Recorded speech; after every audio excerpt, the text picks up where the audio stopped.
ಉತ್ತಮ ಕಂಚಿ, ಭೃಗುದ್ವಾರ ಎಂಬ ಹೆಸರುಗಳಿಂದ ಕರೆಸಿಕೊಳ್ಳುತ್ತಿದ್ದ ಈ ಪುಣ್ಯಕ್ಷೇತ್ರವೇ ನಮ್ಮ ಚಿನ್ನದ ನಾಡು ಕೋಲಾರ ಜಿಲ್ಲೆಯ ಮುಳಬಾಗಿಲು ತಾಲೂಕಿನ ಉತ್ತನೂರು.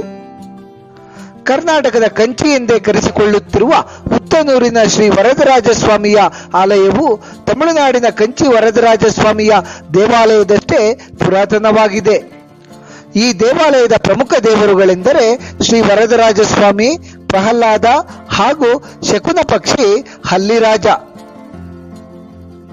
ಲೋಕ ಕಲ್ಯಾಣಾರ್ಥವಾಗಿ ದೇವಗುರುಗಳಾದ ಭೃಗು ಮಹರ್ಷಿಗಳು ತಮಿಳುನಾಡಿನ ಕಂಚಿ, ಕರ್ನಾಟಕದ ಉತ್ತಮ ಕಂಚಿ ಹಾಗೂ ಕೋಲಾರದ ಟೇಕಲ್ ಅಥವಾ ಟೇಕಂಚಿ ಎಂಬ ಈ 3 ಸ್ಥಳಗಳಲ್ಲಿ ಮಹಾವಿಷ್ಣು ಸ್ವರೂಪಿಗಳಾದ ಶ್ರೀ ವರದರಾಜಸ್ವಾಮಿಯನ್ನು ಏಕಕಾಲಕ್ಕೆ ಪ್ರತಿಷ್ಠಾಪಿಸಿದರೆಂದು ಪ್ರತೀತಿ ಇದೆ. ಸಾಕ್ಷಾತ್ ಉಗ್ರ ನರಸಿಂಹಸ್ವಾಮಿಯ ಅಂಶವನ್ನೇ ಭೃಗು ಮಹರ್ಷಿಗಳು ಪ್ರತಿಷ್ಠಾಪಿಸಿದ ಶ್ರೀ ವರದರಾಜಸ್ವಾಮಿಯು ಹೊಂದಿದ್ದರು. ಆಗ ವರದರಾಜಸ್ವಾಮಿಯ ಉಗ್ರತೆಯನ್ನು ಕಂಡು ಆತಂಕಗೊಂಡ ಭೃಗು ಮಹರ್ಷಿಗಳು ಮಹಾನ್ ಹರಿಭಕ್ತ ಪ್ರಹ್ಲಾದನನ್ನು ನೆನೆಯುತ್ತಾರೆ. ತಕ್ಷಣವೇ ಪ್ರಹ್ಲಾದನು ಶ್ರೀ ವರದರಾಜಸ್ವಾಮಿಯ ಮುಂದೆ ಪ್ರತ್ಯಕ್ಷಗೊಂಡು ಅವರನ್ನು ಶಾಂತಗೊಳಿಸುತ್ತಾನೆ. ಈಗಲೂ ಸಹ ಉತ್ತಮ ಕಂಚಿಯ ವರದರಾಜಸ್ವಾಮಿಯ ಎದುರಿನಲ್ಲಿ ಪ್ರಹ್ಲಾದನ ಮೂರ್ತಿಯನ್ನು ನಾವು ಕಾಣಬಹುದು. ಹೀಗಾಗಿ ಈ ದೇವಾಲಯಕ್ಕೆ ಪ್ರಹ್ಲಾದ ವರದರಾಜಸ್ವಾಮಿಯ ಕ್ಷೇತ್ರ ಎಂಬ ಹೆಸರಿದೆ.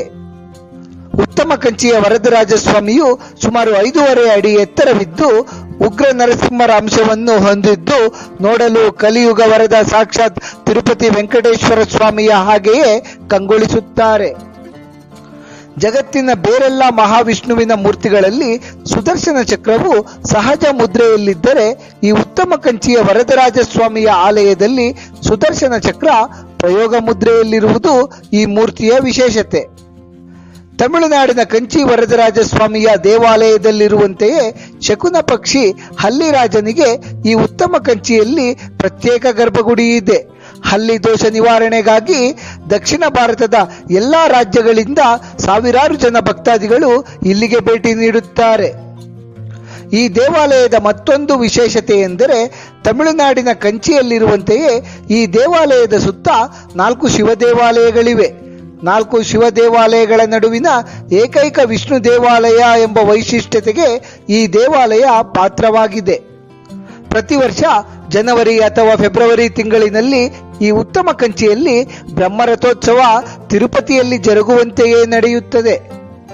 ಈ ಸಂದರ್ಭದಲ್ಲಿ ತಿರುಪತಿಯಲ್ಲಿ ಪೂಜೆಯನ್ನು ಸಲ್ಲಿಸುವ ಅರ್ಚಕರೇ ಈ ದೇವಾಲಯಕ್ಕೂ ಸಹ ಆಗಮಿಸಿ ಧಾರ್ಮಿಕ ಕಾರ್ಯಗಳನ್ನು ನೆರವೇರಿಸುತ್ತಾರೆ.